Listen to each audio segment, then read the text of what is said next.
defence. Keeping our country secure should be the first priority of any government. We must always take defence seriously and work with allies to protect all our freedoms.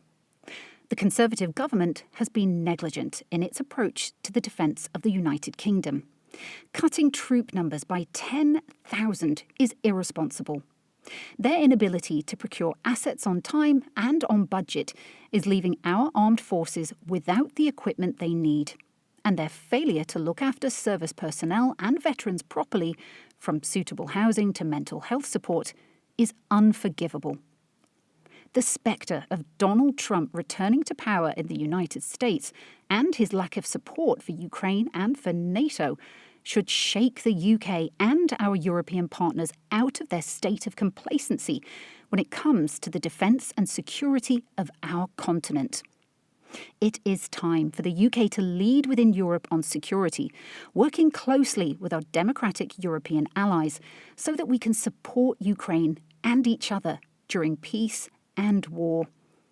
Liberal Democrats will strengthen our armed forces and support the people who work in them, and keep the UK free, safe and secure by reversing the Conservative government's cut to the army, with a longer-term ambition of increasing regular troop numbers back to over 100,000, maintaining the UK's support for NATO, and accordingly increasing defence spending in every year of the Parliament, with an ambition to spend at least 2.5% of GDP on defence.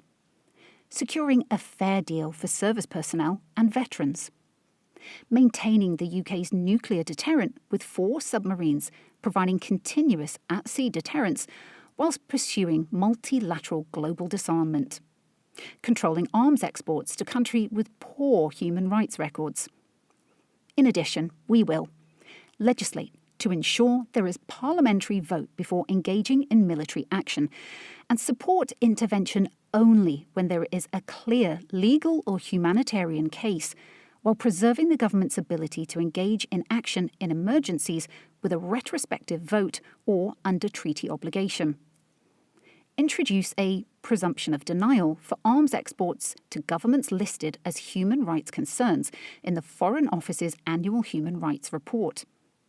Strengthen the Intelligence and Security Committee by giving it the power to decide what it publishes and when, and enabling the Houses of Parliament to elect its members.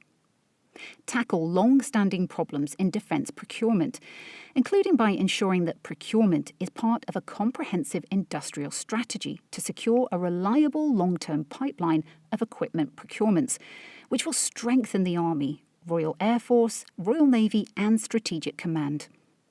Support and promote the development of international treaties on the principles and limits of the use of technology in modern warfare.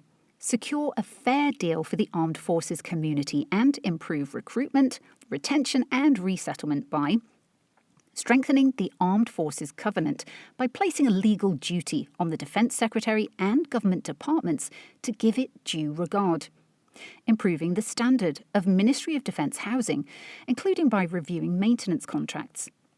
Waiving application fees for indefinite leave for members of the armed forces on discharge and their families.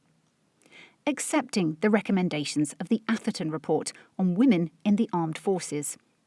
Ensuring that military compensation for illness or injury does not count towards means testing for benefits. Establishing a fair deal for service personnel, veterans and families commission. Work collaboratively with our democratic European partners and promote security, including through deterrence by strengthening cooperation with our Nordic and Baltic allies via the Joint Expeditionary Force, building on existing UK-French cooperation agreements, including the Lancaster House Treaties, developing close cooperation with UN agencies and member states over defence, intelligence and cybersecurity, prioritising interoperability with NATO allies and other strategic partners, working more closely in the joint development of innovative defence technologies and procurement, seeking a defence and security agreement with the EU and its member states, continuing to work closely with our Five Eyes partners. Promoted by Liberal Democrats. 1 Vincent Square, SW1P 2PN.